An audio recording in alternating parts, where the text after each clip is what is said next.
Election act तरमीमी bill 2024 कौमी assembly से कसरत राय से मंजूर। ओपोजिशन अराकीन का बिल के खिलाफ हंगामा आराई, एजेंडे की कॉपियां फाड़ दी। पीटीआई अराकीन ने कहा बिल से मुतालिक उनकी राय नहीं ली गई। वजीर कानून ने कहा कायमा कमेटी ने बिल की मंजूरी दी। जिस जमात ने इलेक्शन नहीं लड़ा मखसूस सीटें उसे नहीं दी जा सकती। उनका ताल्लुक पीटीआई से नहीं सुन्नी इत्तेहाद काउंसिल से है।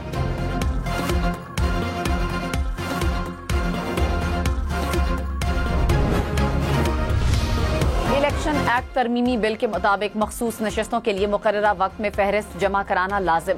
एक जमात से सियासी वाबस्तगी के बाद उसे तब्दील नहीं करवाया जा सकता। इंतखाबी निशान अलॉट होने तक पार्टी सर्टिफिकेट जमा न करवाने वाला उम्मीदवार आजाद तस्वुर होगा।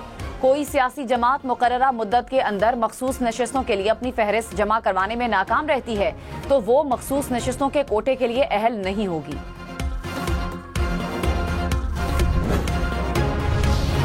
पाकिस्तान तहरीक इंसाफ का इलेक्शन एक्ट तरमीमी बिल के खिलाफ सुप्रीम कोर्ट जाने का ऐलान। चेयरमैन पीटीआई बैरिस्टर गौहर ने कहा अदालत ने फैसला दिया कि मखसूस सीटों की हकदार पीटीआई है। हुकूमत की कोशिश है कि मखसूस सीटें रख ले। नया बिल लाकर सुप्रीम कोर्ट के फैसले पर अमल दरामद को नहीं रोका जा सकता। अली मोहम्मद खान ने कहा बिल का मकसद सुप्रीम कोर्ट के फैसले पर अमल दरामद को रोकना है। क्या पार्लियामेंट का ये काम है कि सियासी मकासद के लिए अदालत पर हमला करे?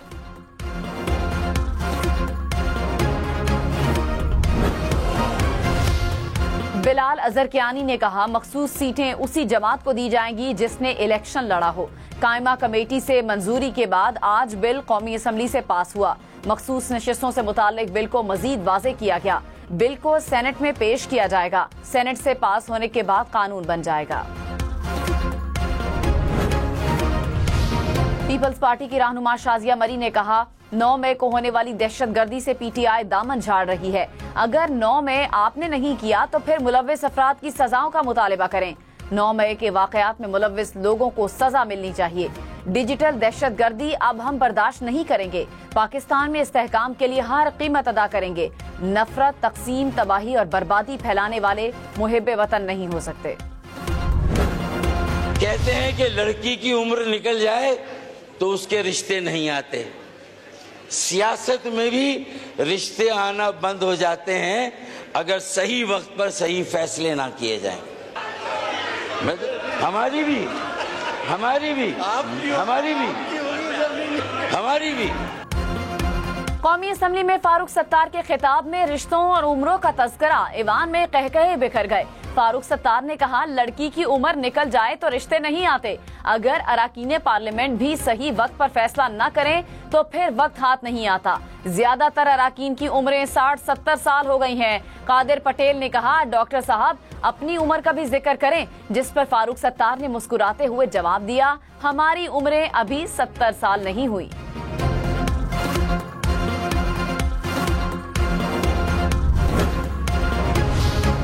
जस्टिस काजी फायजीसा और उनके खानदान ने अराजी बलूचिस्तान हुकूमत को वक्फ कर दी। काजी खानदान ने अराजी देने के लिए बलूचिस्तान हुकूमत को खत लिख दिया। चीफ जस्टिस पाकिस्तान की तरफ से वक्फ की गई अराजी 31,680 मुरब्बा फीट है। जियारत कोयटा में कायद आजम रेजिडेंसी से मुंसलिक अराजी मौसमियाती सेंटर को दे दी गई। जमात इस्लामी ने 8 अगस्त को रावलपिंडी में मरी रोड पर धरना मार्च देने का ऐलान कर दिया। अमीर जमात इस्लामी हाफिज नईमुर रहमान ने कहा 11 अगस्त को लाहौर में धरना दिया जाएगा, 12 अगस्त को पेशावर में धरना दिया जाएगा। 14 अगस्त के बाद ताजिरों से मुशावरत के बाद मुल्कगीर शटर डाउन हड़ताल का ऐलान करेंगे।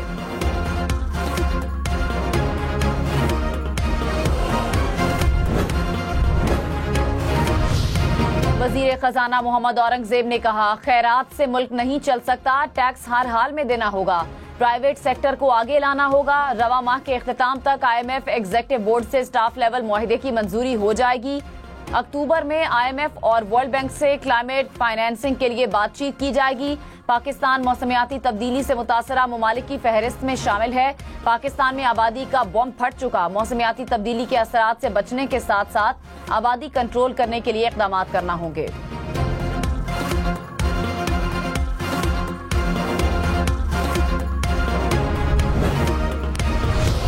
रहनुमा पीपल्स पार्टी नवीद कमर ने कहा सिस्टम ठीक से नहीं चलाएंगे तो डीरेल होने का खतरा है।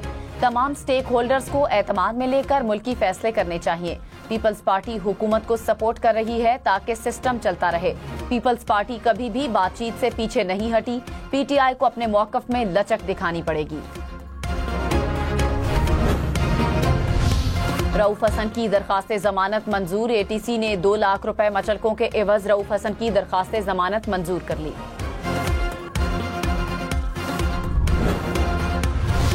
साबिक वफाकी वजीर असद उमर की लाहौर एटीसी में तबीयत बिगड़ गई। पीटीआई रहनुमा जैन कुरैशी ने असद उमर को पंजाब इंस्टीट्यूट ऑफ कार्डियोलॉजी मुंतकिल किया।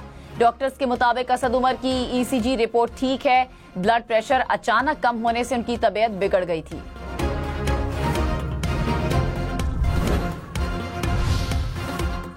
वजीर दाखिला मोहसिन नकवी से चीनी काउंसिल जनरल की सरबराही में चीनी बिजनेस कम्युनिटी के वफ्द की मुलाकात। मुख्तलिफ मंसूबों पर काम करने वाले अमले की हिफाजत के इकदाम पर तफसीली तबादला ख्याल। मोहसिन नकवी ने कहा, चीनी शहरियों की हिफाजत अव्वलीन तरजीह है। सिक्योरिटी प्लान के SOPs चीनी शहरियों के तहफ़्फ़ुज़ के लिए बनाए गए। 14 अगस्त से चीनी शहरियों के लिए वीजा ऑनलाइन हो जाएगा।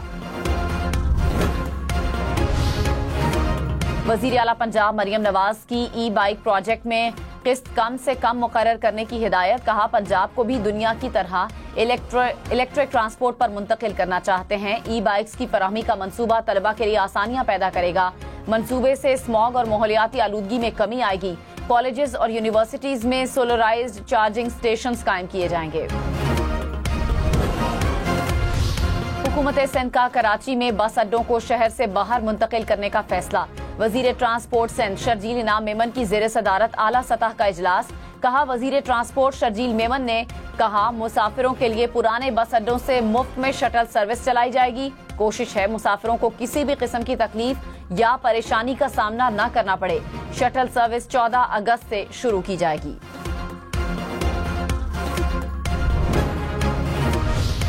सिंध और पंजाब के बेशतर शहरों में बादल बरस पड़े। कोडेजी में मुसलसल बारिश से नशेबी इलाके ज़ेर-ए-आब। गली मोहल्लों में पानी खड़ा हो गया। टंडो आदम में नहर में शगाफ पड़ गया। बेशतर देहात का राब्ता मुनक़ता। 50 के करीब घरों को भी नुकसान पहुंचा। मटियारी, सांगड़, काजी अहमद में भी बारिश का सिलसिला जारी। रहीम यार खान में मूसलाधार बारिश। नशेबी इलाके ज़ेर-ए-आब। सड़कें और गलियां पानी पानी। पंजाब और सिंध के बेशतर इलाकों में वक्फे वक्फे से बारिश की पेशगोई।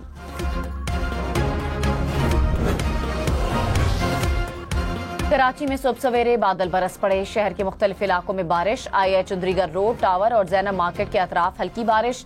गर्मी और हब्स की शिद्दत में कमी। मजीद बारिश की पेशगोई।